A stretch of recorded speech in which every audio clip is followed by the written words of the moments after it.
At 12:03 a.m., inside the grand, echoing chamber of Congress, 435 lawmakers sat frozen, the air thick with tension, history pressing down on every seat. And there, standing alone beneath the glare of midnight lights, was J.D. Vance. His hand trembled as he laid his father's faded, folded flag onto the podium. The same flag once draped over a steelworker's coffin. His voice, low and raw, carried through the silence. A voice not of a politician, but of a son, of a man carrying the weight of forgotten towns and broken promises. Cameras rolled. The nation watched, breath held, and even Liz Cheney, fierce and unyielding, could not find a word. What did J.D. Vance say that shattered the room's defiance? What truth did he speak that no one dared answer? Now we invite you to journey into this dramatized account of a battle, not just of laws, but of legacy and conscience. While this story is a fictional reimagining inspired by real figures and events, every emotion, every struggle depicted is drawn from the genuine hopes, fears, and sacrifices of Americans past and present. Our aim is not to rewrite history, but to honor the spirit of those who fight and fall for what they believe is right.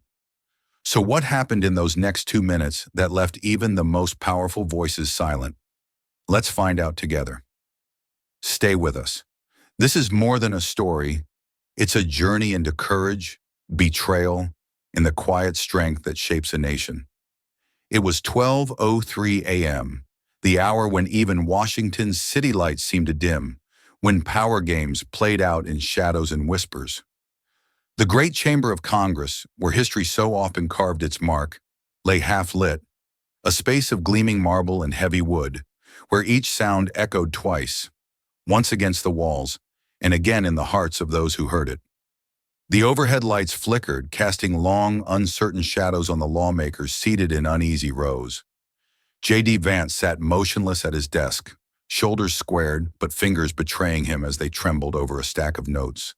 Dog-eared, smudged with ink, some pages torn at the edges, like the broken promises they spoke of. His eyes scanned the familiar lines once more. Facts, figures, stories of workers he had met, men and women whose faces haunted him. His heart pounded in his chest, louder it seemed than the murmurs that buzzed through the chamber. From across the floor, Liz Cheney watched him. The glow from her tablet screen lit her face in pale blue, highlighting the sharpness of her gaze. Calm, composed, her hands folded neatly atop a binder of talking points drafted by unseen strategists. Every so often she cast a glance at the gallery above, where dark-suited men, corporate lobbyists, leaned forward, their eyes like hawks in the night. Their presence, silent but heavy, spoke louder than words. They were watching and waiting. Outside, beyond the thick stone walls, the voices of America's forgotten echoed up to the chamber's high windows. "Save our jobs! Save our homes!" The chant rose like a heartbeat, steady, insistent, filled with the rawness of lives pushed to the brink. Their faces couldn't be seen from inside, but J.D. could hear them, and in his mind he saw them. The laid-off father clenching his daughter's hand, the mother who hadn't slept in nights, the veteran staring at a foreclosure notice. And yet, inside the chamber, it felt as though those voices were a world away. Conversations whispered behind hands. Side glances traded like currency. Some lawmakers scrolled idly on devices, as if to distance themselves from the weight of what was about to happen. J.D. exhaled slowly, forcing his gaze to the speaker's podium. Every nerve in his body screamed at him to stand, to speak, but timing was everything. He studied Liz again as she conferred quietly with an aide. Was that a smirk, a flicker of confidence or contempt? Above them, the gallery creaked softly as someone shifted, a lobbyist adjusting his tie, exchanging a knowing nod with another. J.D. felt a flash of cold anger. These were the men who shaped bills with invisible pens, who measured legislation not by human cost, but by profit margins. The speaker's gavel struck wood, a sharp crack that stilled the room. The whispers faded, replaced by the hum of tension that filled the air like a storm about to break. "This session of Congress is now in order," the speaker intoned, voice flat, But JD thought he detected weariness behind the formality. Perhaps even the speaker knew. This night would not pass quietly. JD's pulse raced. His mind flickered through every story he carried, every promise he had made to those outside these walls. But above all, one question pounded in his skull. A question he knew the nation would be asking by the time dawn broke. Could one man in this moment make a difference? Or would the machine grind him under, like so many before him? The chamber waited, and so did the nation. The speaker's voice still echoed faintly in the vast chamber when Liz Cheney rose from her seat, slow, deliberate, as if savoring the moment. The soft rustle of her tailored suit sounded louder than it should have in the heavy silence that followed. She placed both hands on the polished wood of her desk, lifted her chin and turned her eyes, cold, sharp, unblinking, toward J.D. Vance. When she spoke, her voice was steady, but carried the edge of steel, slicing clean through the tension that had gripped the room. Colleagues, I rise tonight not to entertain a dangerous fantasy, but to protect this chamber from what can only be described as dangerous populist theater. A wave of murmurs swept through the room. J.D. did not move. His knuckles whitened as he gripped the edge of his desk, the wood beneath his fingers feeling rough, grounding him as Liz's words washed over him like cold water. He kept his eyes forward, refusing to meet hers. Not yet. Liz let the murmurs settle before continuing, voice growing stronger, confident, as if each syllable added another stone to the fortress she was building around her argument.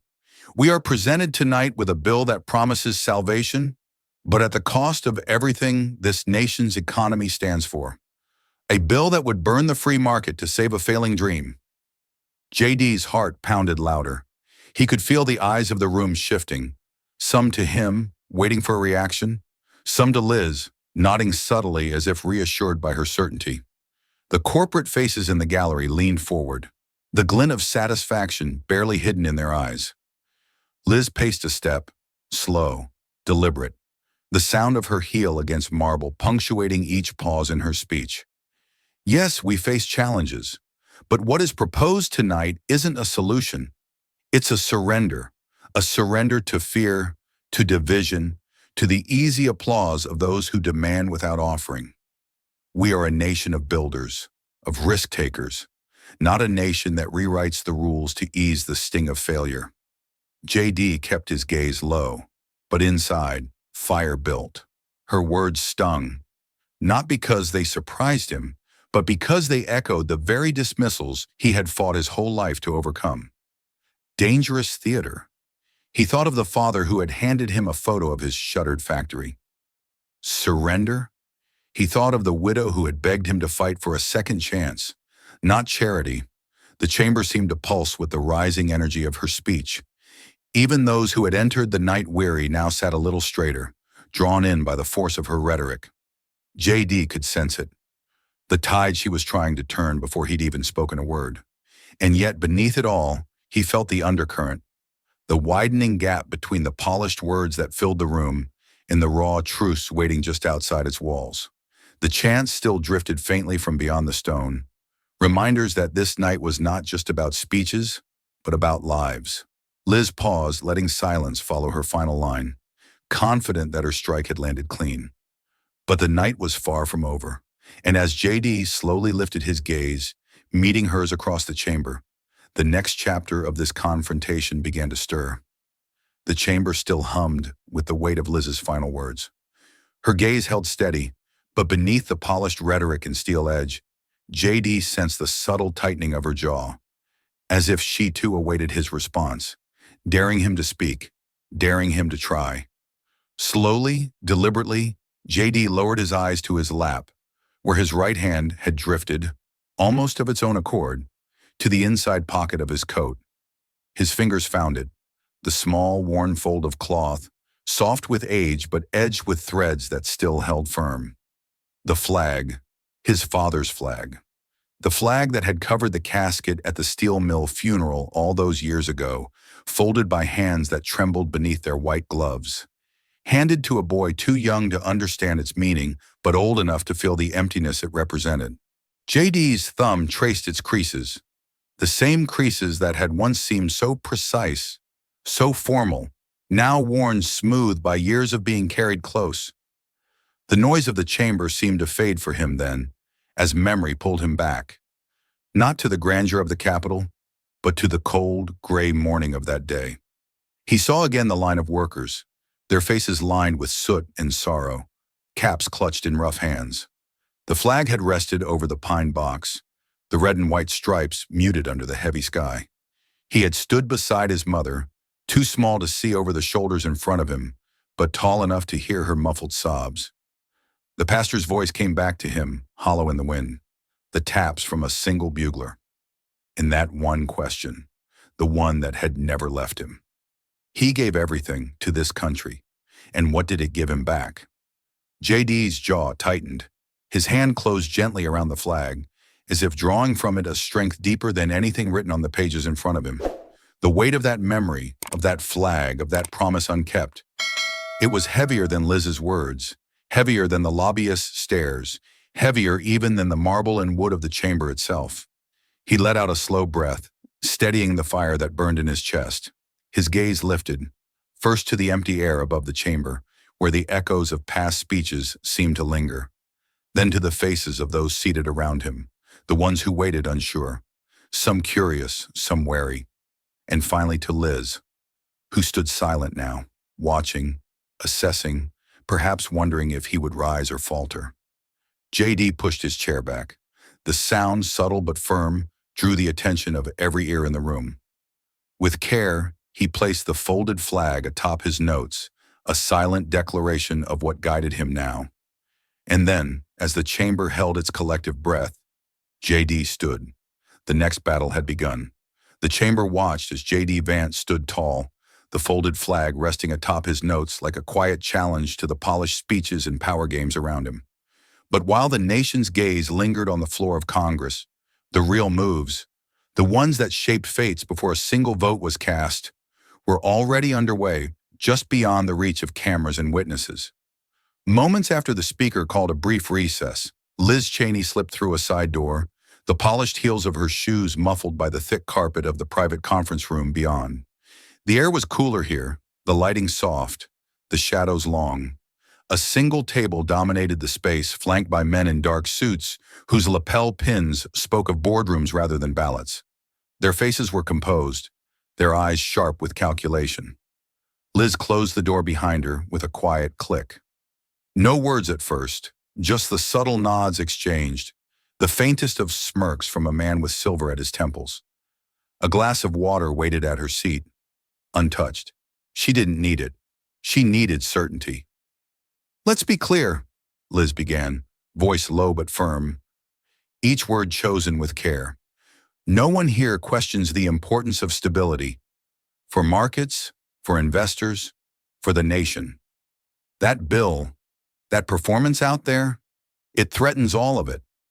The man with the silver hair leaned forward, folding his hands. His cufflinks glinted briefly in the dim light. "And we're prepared to ensure stability, but we trust you can deliver the result required." There was no need for theatrics, no need for raised voices. These were people who dealt in the currency of quiet power. A younger executive, barely out of his 30s, slid a folder across the table, though no one opened it. Symbolism, nothing more. An aide, standing discreetly at Liz's shoulder, bent slightly, voice barely above a breath. "Your funding's secure. Just kill this bill." Liz didn't flinch. She had known it would come to this. She had always known the price of influence was paid in moments like these. Moments unseen, unrecorded, but decisive all the same. Her eyes swept the room, meeting each gaze in turn. The men who had steered campaigns, shaped policy behind closed doors, who now waited for her nod. No contracts exchanged hands, no signatures inked onto pages. Just the silent understanding of those who played at the highest levels. Handshakes were enough. The deal was struck in that still, airless room, not with fanfare, but with quiet finality. Liz straightened, smoothed the front of her jacket, and turned toward the door. Behind her, the men reclined, satisfied, speaking now in softer tones of markets and margins, of forecasts and futures. As Liz re-entered the maze of halls leading back to the chamber, the murmur of the crowd beyond reached her ears once more. The chant was still there, faint but insistent. Save our jobs! Save our homes! And for the briefest moment, she hesitated, the weight of it brushing against the armor of her resolve. But then she walked on, steady, composed, knowing the next move was hers to make, and the game was far from over. The echoes of the deal, sealed with nothing but handshakes and half-smiles, seemed to linger in the marble corridors as Liz Cheney made her way back toward the chamber. Behind those polished doors, the machinery of power had shifted, and soon the floor would feel its force. But even as Liz's steps grew distant, beyond the shadows and secrets, J.D. Vance remained seated at his desk, the folded flag still resting atop his notes, its silent weight anchoring him in a room that felt colder by the minute. The chamber's energy had dimmed with the recess. Lawmakers milled about, some stretching their legs, others whispering in tight knots, casting glances toward the gallery or down at their devices. J.D. sat still, his thoughts tangled in the storm that brewed just beyond the walls of the room. His ears caught only fragments of the chant that never seemed to fade. Save our jobs. Save our homes. It was then that the softest of voices broke through his haze. A whisper, urgent but respectful. Sir, they're gutting your bill before sunrise. J.D. turned slowly. The young aide who had spoken stood at his side, nervous energy radiating from every tense line of his posture. His tie was crooked, his eyes wide, as if he couldn't believe what he was forced to say aloud. They met just now. I don't know everything. No one's saying much. But I heard enough. The amendment's coming. They're taking out the heart of it. The jobs guarantees, the funding for the reopening plants, the protections, they're leaving it hollow. For a heartbeat, J.D. said nothing. The words settled over him like ash after a fire, choking in their finality. His mind flashed with faces. Not the polished ones in this room, but the worn, tired faces from the rallies, the town halls, the factory gates. He thought of their hopes, their desperate questions. He thought of what he had promised them. Slowly, as if the movement required effort, J.D. rose. He walked the few paces to the tall window that overlooked the Capitol grounds. Outside, the candlelight of the crowd flickered like a field of stars fallen to earth. Their signs were faint shapes in the darkness now, their voices thinned by distance and stone. But he felt them more than heard them. For a long moment, he simply watched, his reflection faint in the glass. A man caught between two worlds, neither truly his. And then, almost to himself, the words slipped out, low and bitter. I thought we fought for them. I was wrong. The aide shifted, uncertain whether to speak. But J.D. didn't turn. His hand rested on the window frame, fingers brushing the cold glass, as if seeking some connection to the people outside, to the truth that felt further away with every deal made in hidden rooms. But beneath the weariness, a resolve began to stir. The weight of betrayal, once absorbed, became fuel. J.D.'s gaze hardened, the lines of doubt slowly giving way to something steadier, fiercer. The night wasn't over. The fight wasn't over. Not yet. The cold glass beneath J.D.'s fingertips still hummed with the echo of the candlelit crowd as he stepped back from the window. The aide's whispered warnings circled in his mind like a storm refusing to break. But now the weight of disappointment hardened into something sharper. A promise he couldn't let slip into the shadows, like so many others before him. Without a word, J.D. turned and strode from the chamber, his steps sure, the folded flag still secure in his coat. Down a quiet corridor, away from the polished speeches and practiced smiles, he entered a narrow room, plain, unadorned, lit by a single overhead bulb that flickered as if uneasy at the tension filling the space. Waiting there were a handful of figures who had stood with him from the start. Worker representatives, faces lined with fatigue and hardened by years of closed doors and empty promises. The door clicked shut behind him, sealing them away from the hum of the chamber beyond. J.D. looked at them, really looked at them, seeing not just allies but reminders of why this fight mattered. Their eyes asked the question before any could speak. What now? They sold your jobs for donations. J.D.'s voice was low but steady, cutting through the stale air of the room. That's the truth of it. Behind closed doors for a check and a promise, they're gutting this bill. The protections, the jobs, the funding, gone before sunrise if they have their way. A murmur, bitter but unsurprised, rippled through the group. One man, a steelworker with hands like worn leather, stepped forward, his voice rough with exhaustion. You'll stand alone if you call them out. You know that, don't you? They'll smear you, tear you down. There's no one left in that chamber ready to take this risk. JD met his gaze, the fire in his own eyes answering the unspoken challenge. Then I stand alone. The words came without hesitation, forged in the same fire that had built the mills, the railways, the towns now left to rust. The steel worker held his gaze for a long moment before nodding, slow and grim. Another voice, a woman who'd lost 2 brothers to plant closures, added, "If you stand, you don't stand alone out there." She gestured toward the window, where the distant glow of the candle still flickered. JD breathed in the weight of that truth. The chamber might turn against him, the power brokers might sharpen their knives, but beyond these walls in the cold night air, people waited for someone, anyone, to remember them, and he would. He straightened, as if drawing strength from the worn flag against his heart, and looked around the room. Tonight, they'll hear us.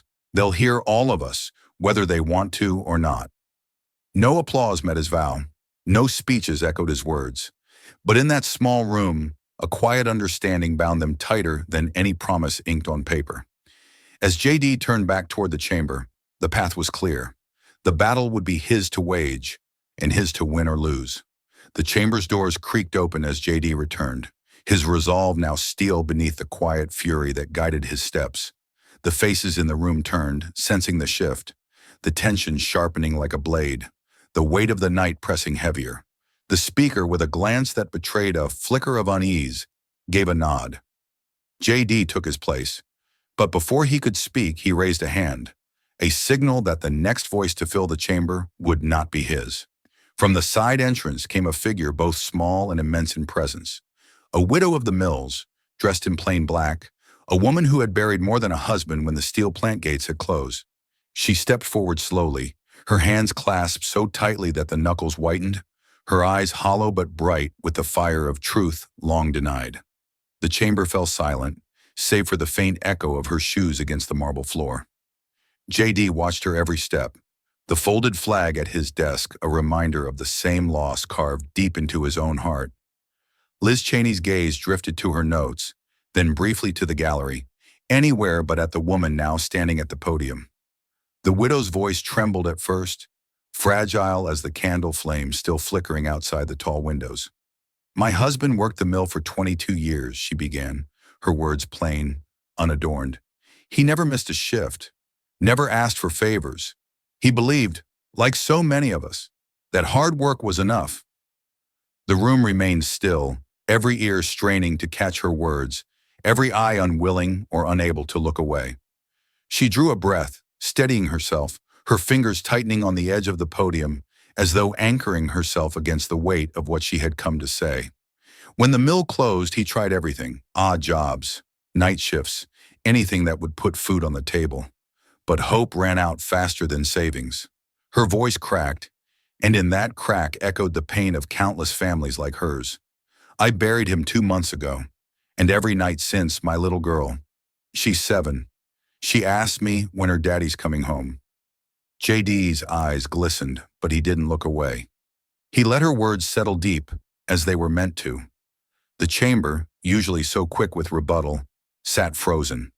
Even the ever-buzzing devices were stilled in trembling hands. The widow's gaze swept the room at last, falling on no one and everyone at once.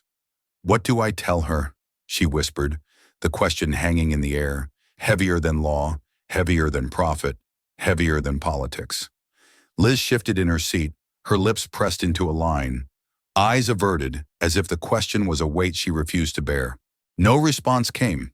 No prepared speech fit the moment. Only silence answered her plea, the kind of silence that speaks louder than any debate. JD bowed his head briefly, drawing breath not to steady himself, but to prepare, because now there could be no turning back. The truth had been laid bare before them all, and the next word spoken would shape what came next. The widow's final words lingered in the air like smoke after a fire, leaving the chamber heavy with a silence no one dared break. JD lifted his head, eyes still moist but burning now with a steady flame. The folded flag on his desk seemed to pulse with meaning, a silent promise made in cloth and memory. He rose slowly, the weight of the room settling on his shoulders, and stepped toward the podium. His voice when it came was steady, not loud, but resonant with the kind of conviction that silences murmurs before they can begin. We offer not charity, but dignity through work. He let the words hang there, as much for the people beyond these walls as for those seated before him. This bill isn't a handout, it's a hand up. It's a chance for our people to rebuild what was taken from them, not by failure, but by forces beyond their control. His gaze swept the chamber, pausing on faces both sympathetic and skeptical. No family should have to choose between food and heat, between dignity and despair. No child should have to ask when a father is coming home, only to hear silence in reply. A murmur rose, but before it could take shape, Liz stood. Her movements were sharp, deliberate, a practiced rhythm born of 100 debates. Her voice, too, was steady but colder, threaded with the steel of certainty. "And plunge our economy into chaos?" she countered, her words cutting clean. "You speak of dignity, Senator Vance, but what of the millions who depend on a stable market? What of the small business owner who will be crushed under the weight of reckless promises?" JD turned to face her fully, his hands resting lightly on the podium, as though anchoring himself against the storm he knew would come. "Is it reckless?" he asked, voice tightening just slightly. "To fight for the people who built this nation, the ones who laid the tracks, forged the steel, fought the wars? Or is it reckless to abandon them so a handful of men in glass towers can count their profits unchallenged?" Liz's jaw tightened, but she didn't flinch.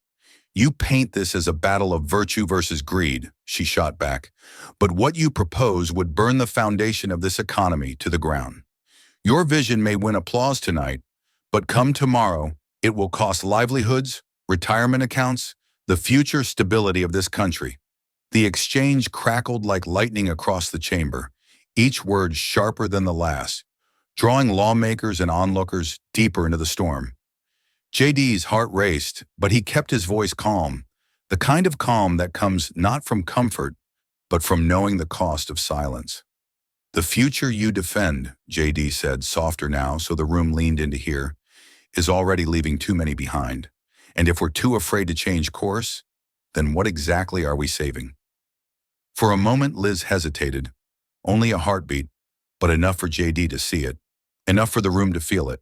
The tension held, stretched thin as wire, as the clash of visions lay bare. One future built on protection of the status quo, the other on the hope of those outside, their candles flickering in the night. The speaker's gavel struck once, not to silence the room, but to remind them the fight was far from over. The speaker's gavel echoed once more, the sharp crack trailing into silence that clung to the chamber like fog. The weight of JD and Liz's exchange lingered in the heavy air, leaving lawmakers caught between principle and pressure, their faces unreadable in the dim glow of midnight. JD let his gaze fall briefly to the flag on his desk, drawing from it a moment's clarity. But it wasn't the polished wood or marble that called him now. It was the voices beyond these walls, the ones he had come to fight for.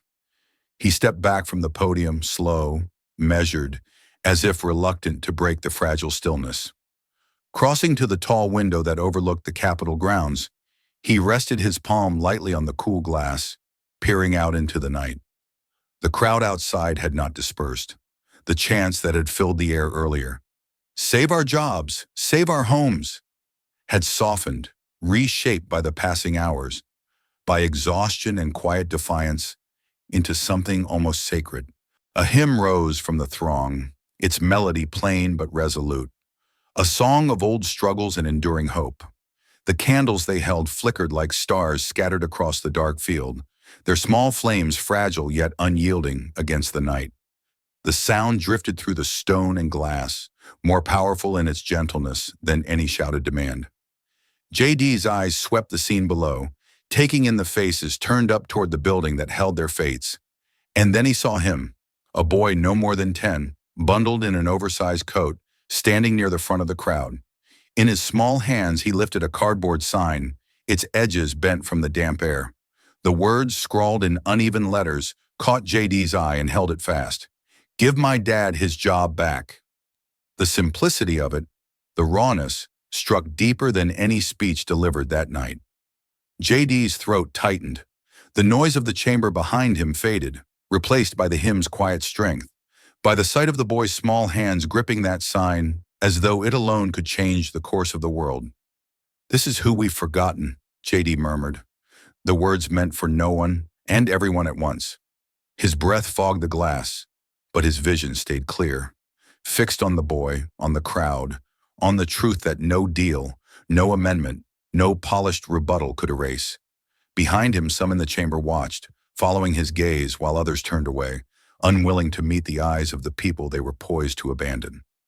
Liz remained seated, still, her expression unreadable, but JD thought he saw, just for a flicker of a moment, a shadow of unease cross her face. The hymn swelled softly, the candles shone on, and JD felt the resolve within him harden into certainty. The battle ahead would be bitter, but he knew, now more than ever, why it had to be fought. The hymn outside faded to a low hum, carried away by the cold night air, but its echoes stayed with JD as he stepped back from the window. His gaze lingered one last moment on the boy with the cardboard sign before he turned to face the chamber once more. The candles, the hymns, the quiet plea of that small voice. They had reminded him what was at stake. He drew a slow, steadying breath, ready for the battle ahead. But as he resumed his seat, a new current rippled through the room.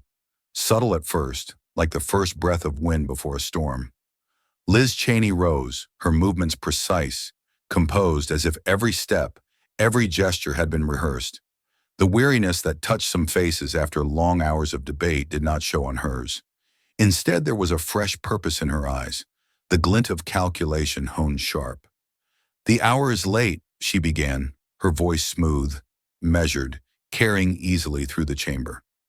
"But before we proceed further, I submit for consideration a necessary amendment, one that ensures fiscal responsibility, safeguards the integrity of our market, and preserves the trust of the American people." JD felt the weight of the moment as the clerk received the document, its pages crisp and unmarked by time or wear, unlike the battered notes on his own desk. He watched as copies were distributed, the words on those sheets carrying the cold blade of betrayal. The amendment was clever in its language, as such traps often are. It spoke of responsibility, prudence, protection, but between the lines, JD saw it clearly, it gutted the bill's heart. The guarantees for reopening factories, gone. The funding to retrain workers, erased. The safeguards that ensured jobs would not be outsourced, stripped bare. What remained was a shell, an empty promise cloaked in noble-sounding words. JD's eyes swept the room, searching the faces of those who had pledged support. And he saw it. The shift. Allies who had nodded with him hours before now looked down, avoiding his gaze, their confidence crumbling as the weight of political survival pressed upon them. A few shuffled papers, as if hoping the amendment's true cost could be hidden in ink and formality. Across the chamber, Liz stood still, her hands folded before her, the image of composed authority. JD could almost hear the unspoken message beneath her calm tone. This is how it's done. This is how power wins. For a long moment, JD said nothing. He let the silence stretch, let the reality of what was unfolding settle on every shoulder. The trap had been sprung, not with force, but with precision. A maneuver designed not for debate, but for submission. His knuckles whitened on the edge of the desk, but his gaze remained steady, sweeping the room one last time. The boy outside, the candles, the hymn, all of it returned to him now, not as memory, but as purpose. The next move would be his, and it would matter. The amendment's text settled into the record like a stone dropped in still water, sending ripples of unease across the chamber. For a breath, there was nothing but the soft rustle of papers as lawmakers skimmed the polished words, searching for comfort where none could be found. Then the storm broke. Murmurs rose into sharp whispers. Aides darted between seats, passing notes, urgent and pale-faced. The procedural gears of Congress, so often slow and ponderous, now spun in a frenzy of motions, counter-motions, points of order. Voices layered over voices, the rhythm of chaos taking hold. JD sat at first, watching as the room dissolved into noise. His allies, or those he had thought of as such, conferred in tight clusters, their eyes flickering between him and Liz, weighing their futures in real time. Across the aisle, Liz stood with arms folded, calm amid the storm she had conjured, the very image of control. And JD felt it, the crushing weight of it all. The machine was working exactly as designed, to exhaust, to confuse, to bury principle beneath layers of process until no one could remember what had been at stake in the first place. He drew a slow breath, gaze steady, though his hands trembled once beneath the desk. And then he rose. The sound of his chair scraping back cut clean through the noise. A few heads turned, curious. Others kept their focus on the papers, the whispered strategies, the dance of survival. JD stepped toward the podium, each stride deliberate, measured, his heart pounding against his ribs like a drum of war. His mind, so filled with noise moments ago, now narrowed to a single thought, cold and clear. The machine wins again, unless someone stood, unless someone broke the pattern, unless the voice of one could cut through the chorus of compromise and call it what it was. The clerk, momentarily flustered by the disorder, hesitated as JD's presence at the podium claimed the room. The chamber's volume faltered, confusion giving way to attention, if only for a breath. JD looked out at them, not at their titles or parties or polished facades, but at the people beneath. And for that moment, they saw him too, not just as a senator, but as a man who carried with him the weight of promises made to those beyond these walls. His fingers brushed the edge of the podium, grounding him. The folded flag still rested on his desk behind him, but its memory was in his chest, steadying his voice before he spoke. JD knew the next words mattered, knew that beyond this chamber, those watching would not remember the motions or the amendments, but whether anyone had stood when it counted. The chamber waited, the machine paused, and for one fragile, powerful instant, the outcome of the night hung in the balance. The chamber held its breath as JD stood at the podium, the chaos of moments before now stilled by the quiet gravity of his presence. The machine, for all its gears and levers, had not accounted for this, for one man's refusal to be swept aside. JD's eyes swept the room, meeting no one gaze for long, but seeing all of them just the same. The weight of generations seemed to press upon him, not as a burden, but as purpose made flesh. His hand reached slowly into his coat, fingers finding the soft, worn fabric that had been his companion through every step of this fight. The folded flag emerged, small in his hand, but vast in its meaning. The room watched, transfixed, as he laid it gently atop the polished wood of the podium. The cloth seemed out of place against the grandeur of the chamber, and yet in that moment it belonged more than anything else in the room. JD let his palm rest upon it, steadying himself, steadying the truth he carried. His voice, when it came, was low, but carried to every corner of the vast hall. This is why I fight, for those who gave everything and got nothing back. He paused, letting the words settle, letting them weigh upon every listener as heavily as the flag weighed upon his heart. The echoes of debate, of procedural posturing, seemed to fade, leaving only the truth of that single powerful statement. JD's gaze lifted, finding faces now stripped of their practiced masks. A few looked down, unable to meet his eye. Some stared, caught between shame and defiance. Even Liz Cheney, so composed, so sure, faltered for the briefest of moments. A flicker of something behind her steady gaze, a crack in the armor that not even she could fully hide. JD's fingers brushed the edge of the flag as if drawing strength from the memory woven into its folds. My father worked the mills. He built the steel that holds up this very building. He stood every day in the heat and the grit, believing that his work meant something. And when the mill closed, when the jobs went overseas, when he was left with nothing but a hollow promise of retraining that never came, he still believed in this country. until the day he died. The chamber was silent, not with the quiet of dismissal, but with the heavy hush of reckoning.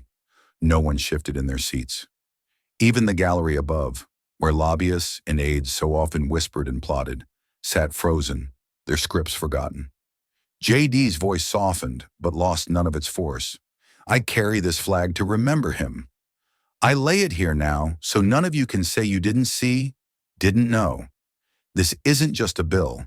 This is a choice. To honor the ones who built this nation, or to betray them for a check and a hollow promise. The flag lay there, unassuming, but in that moment it seemed to fill the chamber.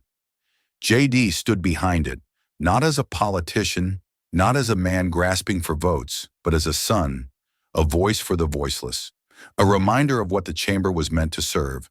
And for that breathless instant, no one could speak, no one could move. The machine had been stilled.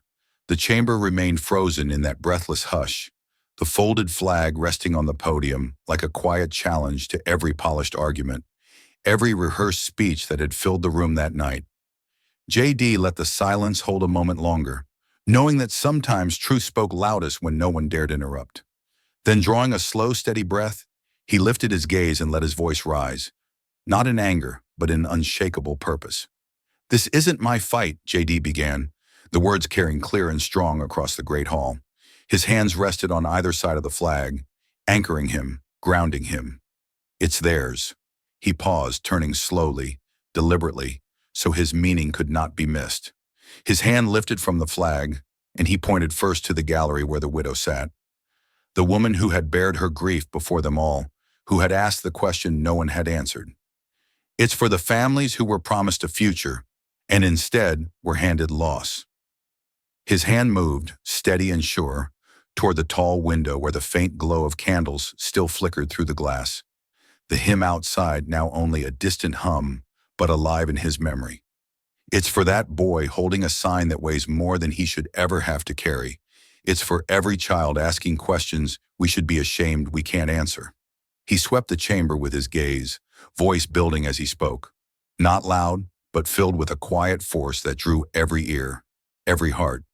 "It's for the workers who gave their strength, their years, and their hopes to this country, only to be told when the mills closed, when the factories shuttered, that they should be grateful for scraps, that they should disappear quietly so the balance sheets look cleaner." JD's voice tightened, not with fury, but with the weight of all he carried into that moment. "We stand here tonight debating language, amendments, motions. But outside these walls, people are waiting to see if we remember who we serve." For a fleeting instant, he let his eyes meet Liz's. There was no contempt in his gaze, only truth laid bare, an unspoken plea that even she might see beyond the lines drawn on paper. But Liz said nothing, her face unreadable, her hands clasped tight as though holding herself steady against the tide of his words. JD's hand returned to the flag, resting on it gently. "I don't want applause. I don't want headlines. I don't want to win some political game. I want us to do right. For them." The room held still, caught in the gravity of the moment. Even the rustle of papers, the quiet shifting of chairs, seemed to have ceased. JD's words echoed in the vastness of the chamber, not fading, but settling, as if the walls themselves had heard and would remember. And in that stillness, something changed. Imperceptible, perhaps, but real. A tension loosened, a truth acknowledged, even if unspoken. The night was far from over, but the fight had been named, and the lines drawn not by party or profit, but by conscience. For a heartbeat after JD's words faded, the chamber remained suspended in that rare, fragile stillness where no one dared speak. The folded flag on the podium, his quiet appeal to conscience. It all hung there, heavy, undeniable. JD's gaze stayed steady, not seeking victory, but truth. But power abhors a vacuum, and Liz Cheney, sensing the tide slipping, moved swiftly to reclaim the room. She rose, her movements crisp, precise, the practiced ease of someone who had stood in such storms before. The calm mask she wore all night remained, but there was a tightness now at the edge of her voice that even she could not fully smooth away. "This is emotional blackmail," Liz declared, voice clear, each word chosen to pierce through the weight of JD's appeal. Her eyes swept the room, seeking to rally those shaken by his words. We are lawmakers. We deal in reason, in fact, in principle, not in the currency of sentiment and staged gestures. JD said nothing at first, allowing her words to echo, allowing the chamber to hear them in their rawness. Liz pressed on, seizing the moment. We cannot allow this chamber to be swayed by theatrics. The future of our economy, of our nation's stability, rests on sober judgment, not on emotional manipulation. Her tone was firm, but beneath it, JD sensed the urgency, the edge of fear that came when control began to slip through careful fingers. Finally, JD lifted his gaze to meet hers, calm as stone, and his voice came quiet but unshakable. If only emotion can remind us of our duty, so be it. The words were not loud, but they carried, threading through the marble and wood like a quiet challenge that no argument could easily dismiss. A ripple moved through the room, subtle but real. Some looked down at their desks, unwilling to meet his eyes. Others glanced between JD and Liz, the weight of choice settling heavier with every breath. Liz hesitated. Only a flicker, but enough. Enough for JD to see, and enough for the room to feel. She recovered quickly, her voice rising again, sharp as steel. Senator Vance speaks as though we do not care. As though I, would willingly betray those we serve. But caring is not the same as governing. Governing requires hard choices, choices that sometimes hurt, but that preserve the greater good. JD's hand rested on the flag once more, his answer not with volume, but with the quiet certainty of conviction. Then let's call it what it is. If the greater good demands that we abandon those who built this nation, then perhaps it's not so good after all. The tension between them was no longer just debate. It was a line drawn in truth and consequence, and the chamber felt it. No one spoke. Even the usual shifting, the rustling of papers, the quiet whispers between aides, stilled beneath the force of what hung between the two.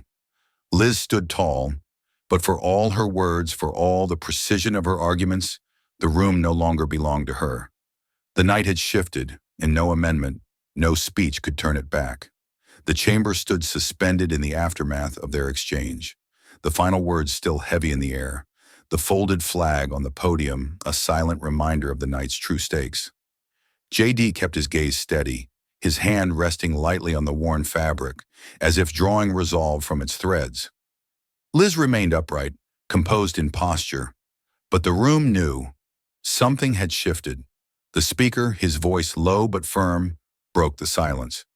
The question is on the bill, as amended. He paused, glancing across the chamber, as if to mark the weight of what came next. The clerk will call the roll. A hush fell deeper than any that had come before. The clerk's voice rang out, clear, unhurried, a steady cadence that filled the hall. Mr. Adams, aye. The words struck like the first beat of a drum, the sound of history beginning to carve itself into the record. The clerk continued. Ms. Barrett. No. Each name, each answer, landed with the force of a hammer's fall, not loud in volume, but loud in consequence. The rhythm of it built, a solemn, relentless march toward an unknown verdict. JD stood motionless, every muscle tense, his heartbeat echoing the roll call's cadence. He let his eyes sweep the chamber, watching the faces as they gave their answer. Some spoke their vote with confidence, others with hesitation, a few with the weight of betrayal heavy in their gaze. In the gallery, the crowd held its breath. The widow sat with hands clasped, lips moving silently, whether in prayer or hope no one could say. The boy with the sign, visible now through the tall window, stood still, his small form bathed in candlelight, watching as if he somehow understood that these names, these words, shaped his future. The clerk pressed on, voice unwavering. The balance shifted with each response, at times tilting toward JD's cause, at others seeming to slip from his grasp. The tension grew, a living thing in the room, binding all together in that shared uncertainty. JD kept his focus, listening to each vote, measuring where the line might fall. His knuckles whitened against the edge of the podium, but his stance remained firm, his expression carved in quiet defiance. Liz across the chamber watched as well, her gaze sharp, calculating, though a shadow of doubt flickered in her eyes with every unexpected "I." The clerk neared the final names. The air felt thicker now, as though the weight of what had been said, what had been fought for, had gathered and pressed down upon them all. Ms. Taylor, I. J.D. heard the sharp intake of breath from somewhere behind him, the gasp of someone who had not expected that vote to fall his way. He didn't turn. His eyes stayed forward, fixed on the clerk as the last names were called. The final answer came, and the clerk lowered the roll sheet, glancing toward the speaker. For a moment, the world seemed to hold still, every heartbeat waiting on the tally, on the words that would follow. The speaker cleared his throat, voice steady, though J.D. thought he heard the faintest tremor beneath the formality. The bill, as amended, passes. A murmur swept the chamber, relief and regret, triumph and loss mingling in the sound. J.D. closed his eyes for a moment, the weight of it all settling upon him. The fight was not over, but this battle had been decided. The speaker's words settled over the chamber like the first rumble of distant thunder. The bill, as amended, passes. But it was not just the announcement that shook the room. It was the number that followed, stark in its finality. By one vote, one voice had tipped the scale, had chosen a future that moments earlier had teetered on the edge of collapse. For a heartbeat, no one moved. No one spoke. The chamber seemed to exhale all at once, as if the walls themselves released the breath they had been holding. A single gasp cut through the stillness, sharp and unguarded. The sound of disbelief, of relief, of realization that what had seemed impossible had just been done. And then silence again. Not the silence of indifference, but of stunned reckoning. J.D. stood as he had throughout the roll call, unmoving, his hands still resting on the podium, his fingers lightly brushing the folded flag. When the verdict struck the air, he let his eyes close just for a moment, as if to steady the rush of feeling that surged through him. The weight of the promise kept, the cost of the battle fought. A breath deep and measured filled his lungs, and when he opened his eyes, it was not triumph they held, but quiet resolve. Across the chamber, Liz remained standing, but the confidence that had so marked her every word, every glance seemed to falter. Her hands, clasped tightly before her, did not move, but a subtle tension rippled through her posture, a freeze that betrayed the shock she tried to mask. For all her preparation, for all the precision of her strategy, the night had turned in a way she had not foreseen, and it showed, if only for an instant. The gallery above began to stir, slowly at first, as those who had watched in rigid stillness dared to breathe again. A low murmur grew, not of debate, but of the release of held tension. Some faces reflected relief, others dismay, but all knew they had witnessed a moment that would not easily be forgotten. J.D. glanced toward the window, where the soft glow of the candlelight still flickered beyond the glass. The boy's sign was no longer visible in the dark, but J.D. felt its presence as surely as if it had been laid alongside the flag. He thought of the widow's trembling voice, the hymn that had carried on the night air, the workers who had waited and watched. One vote. That was all it had taken. One voice that chose to stand when it counted. The speaker called the chamber to order, though it had not truly fallen into disorder. His voice, formal but touched with something quieter, perhaps respect, perhaps weariness, announced the next procedural step. But no one truly listened. All eyes remained on J.D., on Liz, on the space between them where the night's truth had been laid bare. J.D. lifted the flag from the podium, cradling it as one might a fragile promise. He did not smile. There was no victory lap in him, no celebration waiting behind his calm expression. There was only the knowledge that the people outside, the ones who had been forgotten, had been remembered tonight, and that for now was enough. The chamber had not yet fully absorbed the weight of the vote when the storm outside its walls began to gather force. As J.D. stepped down from the podium, flag in hand, the world beyond these marble halls moved with a speed that no gavel could slow. The media, already primed for drama, pounced on the story that had been waiting beneath the surface. The thread that, once pulled, unraveled everything Liz Cheney had so carefully woven. Headlines raced across screens, Chirons flashed on broadcasts, and the hum of devices buzzed through the gallery and chamber alike. Cheney's corporate ties exposed after stunning vote. Donors or duty? The question Liz Cheney now faces. Backroom deals come to light. Liz Cheney under fire. The story spread like wildfire, fed by leaks, by whispers turned to statements, by documents that found their way to waiting hands. Images accompanied the words.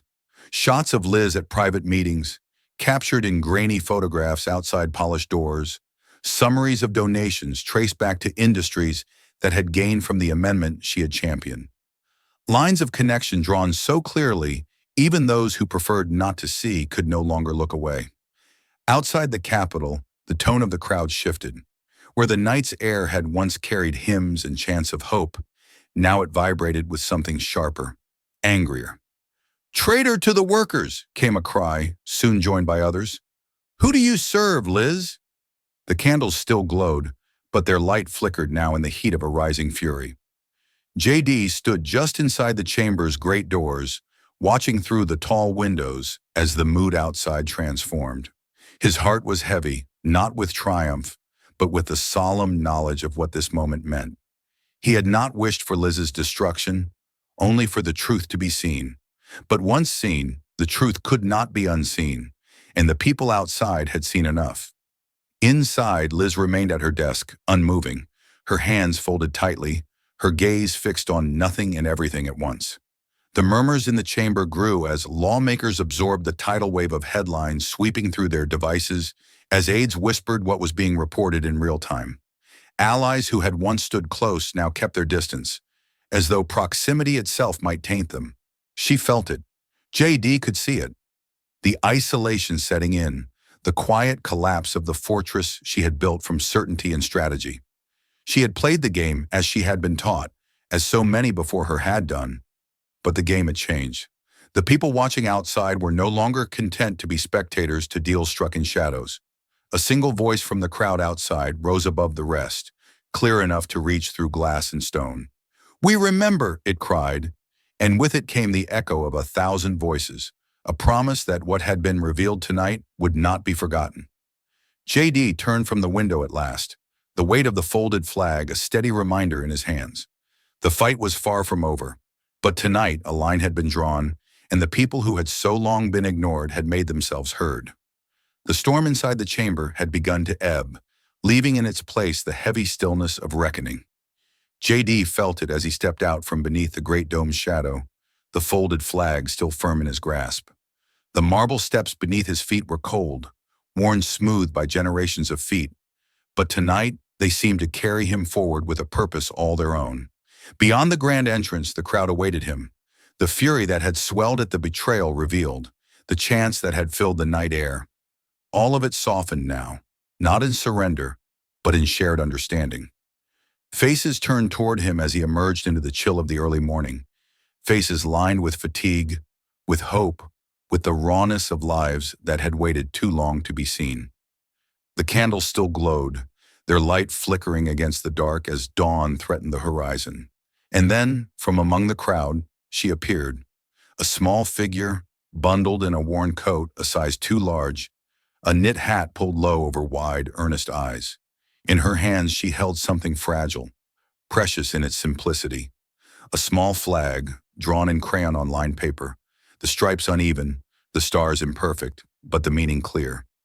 She stepped forward, her boots scuffing the stone, and looked up at J.D. with a bravery that belied her years. "You gave me my dad back," she said, her voice soft but steady, the words carrying in the quiet as surely as any speech. J.D. felt the breath catch in his throat, the weight of her gift heavier than any vote, any victory. He knelt, bringing himself to her level, his eyes meeting hers without the barrier of podiums or marble or titles. "No," he said gently, the words shaped by truth, not humility. "You gave me my courage." For a long moment, that was all there was. No chants, no speeches, no cameras flashing. Just a man and a child, the worn cloth of his father's flag and the crayon lines of hers. Two symbols bound by the night's hard-won promise. Around them the crowd stood silent, bearing witness. Some wept openly, not from sorrow, but from the release of it, from the knowledge that, for once, their voices had not been lost to the corridors of power. J.D. rose slowly, the girl's drawing held with care, as precious as the folded flag still close to his heart. He turned to the crowd, his voice steady, not raised in oration, but offered as one more truth among many. This fight was never mine alone. It was ours, and it still is. Let's not forget that. A murmur of agreement rose, soft at first, then stronger, as hope rekindled where despair had lingered too long. The candles flickered brighter, as if defying the coming dawn, their small flames joined in shared purpose. And as J.D. stood among them, not above them, the weight of the night's battle settled into memory. A chapter written not in headlines or speeches, but in the hearts of those who had gathered, who had fought, who would remember. The memory of that dawn, of the child's crayon flag, of the candles that glowed like stars refusing to fade, lingered as the days that followed began to reshape the world J.D. had fought to save. The headlines that once spoke of betrayal and backroom deals now bore different words. Factories begin to reopen, a new chapter for America's workers. Communities rebuild, one job at a time. From promise to progress, the people's bill in action. It did not happen all at once. There was no single day where everything changed. But piece by piece, plant by plant, town by town, the country began to stitch itself back together. Where silence had reigned in hollowed-out factories, where the air had once smelled only of rust and dust, new sounds rose. The hum of machinery brought back to life, the rhythm of tools and hands that had waited too long to work again, the laughter of families reunited at shift changes. In a mill once slated for demolition, now reborn in steel and sweat, J.D. walked the floor, his boots echoing on the clean concrete. Around him, workers moved with purpose, voices lifted in easy conversation, sleeves rolled high, faces streaked with grease, but bright with something harder to define. Pride, perhaps, or simply the relief of having a place in the world once more. J.D. paused at a station where molten steel glowed bright in the forge, the heat of it a reminder of the fire it took to reshape what was broken. An older worker, his hair silvered but his arms still strong, nodded as J.D. approached. "Didn't think I'd see this place running again," the man said, his voice rough with years but warm with gratitude. J.D. returned the nod, the hum of the factory filling the space where words were unnecessary. He turned, taking in the sight. Conveyor belts moving product, sparks flying as welders worked, foremen walking the line not to shut things down, but to guide them forward. "This," J.D. said softly, more to himself than to anyone else. "This is why we fought." His hand brushed the pocket where the folded flag still rested, as it always would, a reminder of where the fight began and why it must never be forgotten. One of the workers, seeing him there, raised a hand in greeting, a gesture that spread down the line until the entire shift paused for a heartbeat to acknowledge the man who had stood when it mattered. J.D. lifted a hand in return, his voice carrying over the hum of the factory floor, steady and certain. "We build again." The words weren't for cameras or speeches or the history books. They were for the men and women who had made this moment real, who would make the future with their hands, their hearts, their sweat. Outside, the town stirred with new purpose. Cafes reopened, schoolyards filled with voices. Houses that had stood empty showed signs of life once more. The work was far from finished, the road ahead long, but the rebuilding had begun, and with it, the promise of a future reclaimed. The sounds of the factory floor, the hum of machines, the steady rhythm of work renewed. They faded gently into memory as the scene shifted, as the days turned, and the echoes of J.D.'s stand traveled beyond steel and stone to places less expected, but no less important. In a small-town classroom, the kind with scuffed floors and sun-worn blinds, history was being written not by votes or headlines, but in the minds of those who would one day carry its weight. The room was filled with the quiet rustle of notebooks, the soft tap of pencils against desks, and the subtle hum of an old projector as the teacher set up the day's lesson. She was a woman who had taught through good times and hard, her voice steady, her eyes kind but firm. The sort of teacher who believed that what students learned about courage mattered as much as what they learned about numbers or dates. On the screen before them, the image flickered into focus. J.D. Vance, standing at the podium, the folded flag resting before him, his voice clear even through the grainy recording. His words filled the room, not with drama or flourish, but with quiet purpose.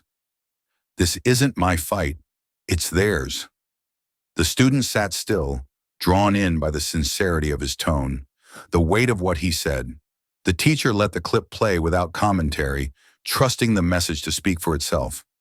J.D.'s speech, his steady defense of the forgotten, the clash of visions that followed, all of it played out again, but now in this room where the next chapter would one day be written.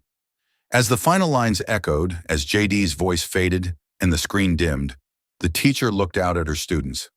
"What did you hear?" she asked softly, not as a challenge but as an invitation. For a moment no one spoke. The room seemed to hold its breath, as though the weight of the lesson needed time to settle. Then from near the window where the morning light streamed in, a boy's voice rose, quiet but sure. "I want to be like him." The teacher smiled gently, not with pride for herself, but with hope for him. She nodded. "And what do you think that means?" The boy glanced at his classmates, then back at the screen where J.D.'s image had been, his brow furrowed in thought. "It means standing up, even when it's hard, even if you're the only one." Around him heads nodded, the lesson landing not in the mind alone, but in places deeper. The heart, the conscience, the place where true change begins. The teacher folded her hands, the moment settling into memory, knowing it would live on long after the bell rang. Long after they left her classroom. The story of that night, of that stand, was no longer just a chapter in civics or history. It was a spark, passed on. Outside the classroom window, the world moved on. Factories hummed, families rebuilt. And somewhere J.D. continued his quiet work, unaware that in rooms like this, his stand had planted seeds that would grow for generations. The soft glow of dawn broke over the horizon, casting long shadows across the Capitol's steps as J.D. Vance moved through the quiet streets. The city, so often loud and hurried, now rested in a rare moment of peace, the air cool and still. In his hand he carried the folded flag, worn and familiar, the weight of it both light and immense. Each step echoed softly on the stone, the rhythm of his boots steady, measured, as if matching the beat of the heart that had carried him through that long, unyielding night. The world around him seemed to hold its breath, waiting, watching, as he passed beneath the towering monuments that stood as markers of other battles, other sacrifices, other promises made and kept. The candles of the protesters were gone now. Their wax melted to puddles on the steps, but their light lived on in memory, in the faces he had seen, in the voices that had called out not in anger alone, but in hope. J.D.'s path took him past places where power gathered, where decisions were made behind closed doors. But today there were no deals whispered in corners, no papers passed in secret. Only the quiet of a city between night and morning, between what had been and what might yet be. He paused at the edge of the reflecting pool, the flag resting now against his heart, and watched as the first light touched the marble dome behind him.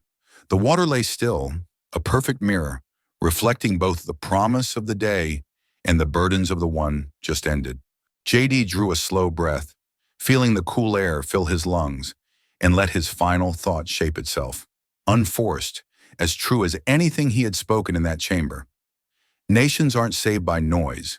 They're saved by those who care enough to fight. With that, he turned from the water and continued his walk into the light of the new day. The flag close, the promise of his stand carried forward, not in speeches, not in applause, but in the work that lay ahead. This story reminds us that real change doesn't come from noise or grand gestures, but from quiet courage and unwavering commitment to others. J.D.'s journey shows that one person, standing for what's right, can inspire a nation to remember its promises. It challenges us to reflect on our own role in building a just future. What would you fight for, even if you had to stand alone? Share your thoughts in the comments. We'd love to hear from you. If this story touches you, don't let it stop here.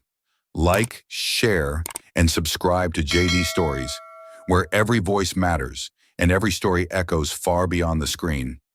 This story is a fictionalized and dramatized narrative created for educational, inspirational, and storytelling purposes. While it may be inspired by real public events, people, or societal issues, it includes imagined dialogue, reconstructed scenes, and character interpretations meant to highlight broader themes of justice, dignity, and resilience.